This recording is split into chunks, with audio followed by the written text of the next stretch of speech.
और ये हमारा विश्वास करता है बाबा जी कि इस प्रयाग की भूमि से आप अपने घर में कथा सुन रहे हो या मोबाइल पर कथा सुन रहे हो या टीवी पर कथा सुन रहे हो, तो ये विश्वास के साथ कहते हैं कि जितना पुण्य यहाँ बैठकर श्रोताओं को मिल रहा है उतना ही पुण्य आपके घर पर रहकर कथा सुनने वालों को भी मिले।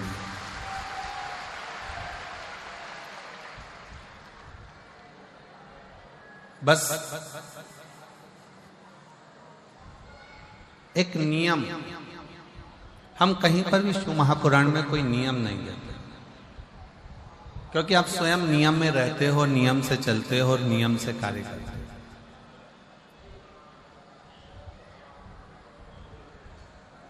और क्या देता है मेरा कुबेर भंडारी, क्या देता है मेरा उघड़दानी, क्या देता है मेरा कुबेरेश्वर महादेव, क्या देता है मेरा शिव ओघड़नाथ, ये वही जानता है।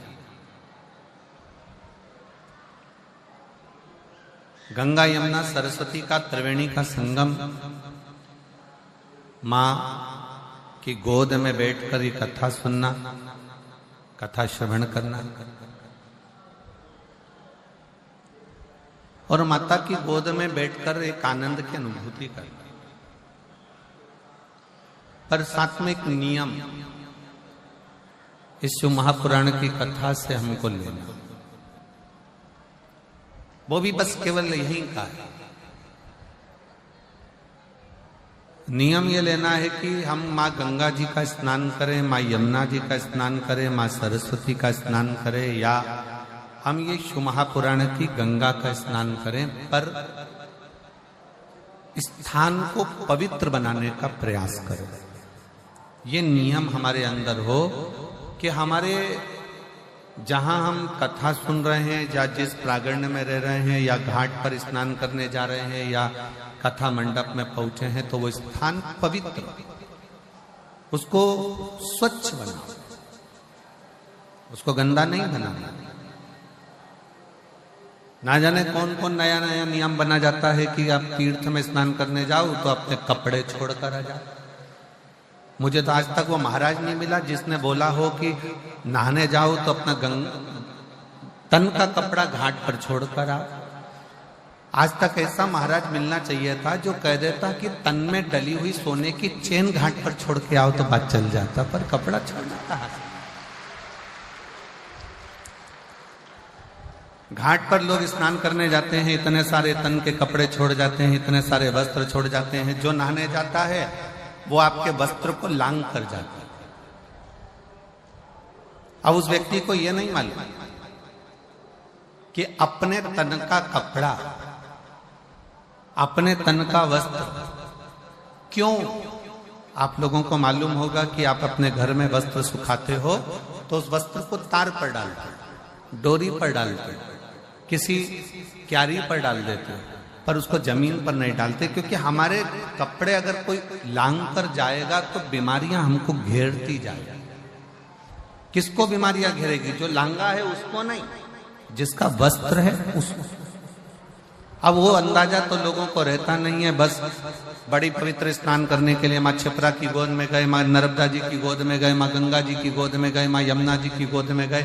किसी ने कहा था कि कपड़ा नहीं छोड़ना है, अपना दिल, अपना कलेजा, अपना हृदय। जब किसी पवित्र स्नान के लिए जाओ, पवित्र नदी के तट पर जाओ, माँ गंगा, यमुना, कावेरी, सरयू, छिपरा, नर्मदा आदि के तट पर जाओ, तो अपना दिल छोड़ो, अपना हृदय छोड़ो। अपनी विसंगतियां, जैसे कुछ गलत बोलते हो, गलत विचार रखते हो, अपशब्द कहते हो, ताना देते हो, गालियां देते हो, आड़ा टेढ़ा बोलते हो, वो छोड़ो। पर लोग वो तो नहीं छोड़ पाए। मालूम पड़ा कि उन्होंने अपने कपड़े छोड़ दिए। और जो कपड़ा तुम छोड़ने के लिए आते हो ना, वो ईमानदारी की बात है, अपने घर से लेके ही ऐसा चलते हो कि इसको मुझे छोड़ना है, जो किसी काम का नहीं है, जो किसी काम का ही नहीं। शिव कथा कहती है, भगवान शंकर की पवित्र कथा इस प्रयागराज की भूमि से प्रारंभ हो रही है। और आज कथा का प्रथम दिवस है।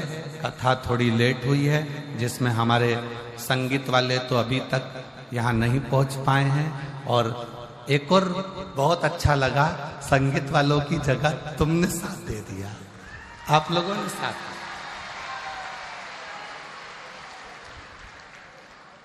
और बहुत अच्छा लगा कि संगीत वाले नहीं आए तो कम से कम आपकी ताली और आपकी आवाज, क्या बोल्ड तरह से बोले हो, नजर उतार वाले ना आपको, क्या जोरदार है, धन्य है। बाबा जी ये पक्के भक्त हैं और ये एक ही बात पूछते पूछते हैं, सतुबा बाबा शिविर का, सतुबा बाबा शिविर का, सतुबा बाबा शिविर का, और बहुत प्रेम से।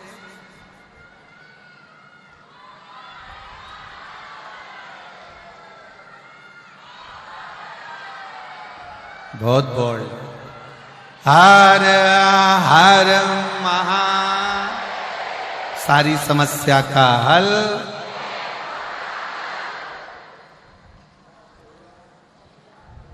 एक लोटा जल।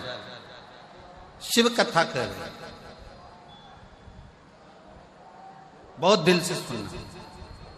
प्रयागराज की भूमि है, पहला दिन भले लेट हो गया पर कल से लेट नहीं होगा। कल से कथा 1 बजे से 4 बजे तक ही। और अब तो संगीत वाले भी अगर 2-4 दिन अटके रहे तो अटके रहने दो, तुम हो, अभी कोई टेंशन नहीं। बहुत दिल से सुनना। कथा सुनने के लिए आप कहीं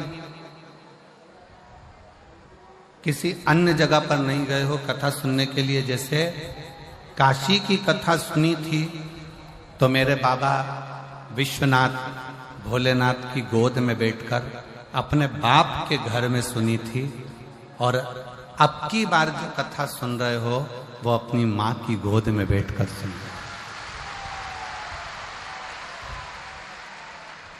और बाप और माँ का लाड़ प्यार क्या होता है मालूम है आपको?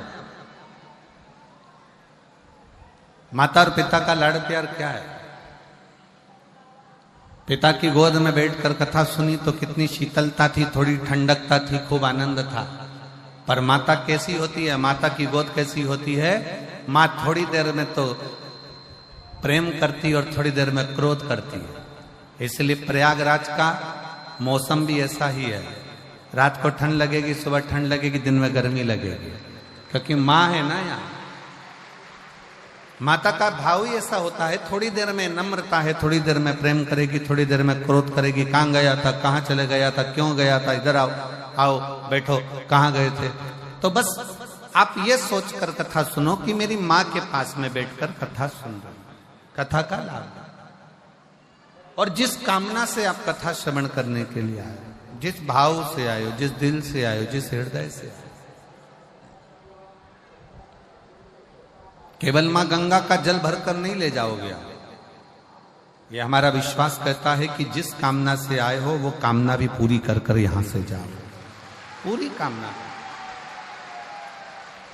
और मैंने तेरे ही भरोसे बाबा, तेरे ही भरोसे हवा बिच उड़ती जावांगी बाबा, डोर हथो छड़ी ना मैं कटी जावांगी। भोले मैं तेरी पतंग, शंभू मैं तेरी पतंग, हवा बिच उड़ती जावांगी बाबा, डोर हथो छड़ी ना मैं कटी जावांगी। भोले मैं तेरी। शिव कथा कर रही है, भगवान शंकर का चरित्र कर रहा है। शिव महापुराण की कथा में से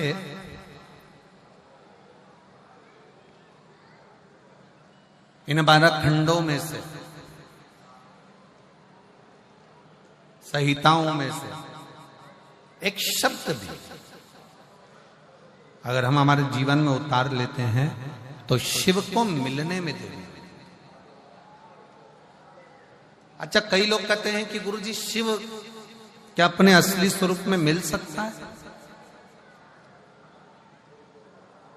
शंकर भगवान का क्या अपना असली स्वरूप में शिव हमारे सामने हमारे सम्मुख में आ सकते हैं? मेरा देवाधिदेव महादेव आपके सामने असली स्वरूप में भी आ सकता है, मना नहीं। पर आज का जो युग है ना, ये बड़ा विचित्र युग है। आज का जो समय है ये बड़ा विचित्र समय है। इस समय में आप शंकर भगवान को पहचान नहीं पाओगे। अगर असली स्वरूप में भी आ गए तो आप जान नहीं सकते।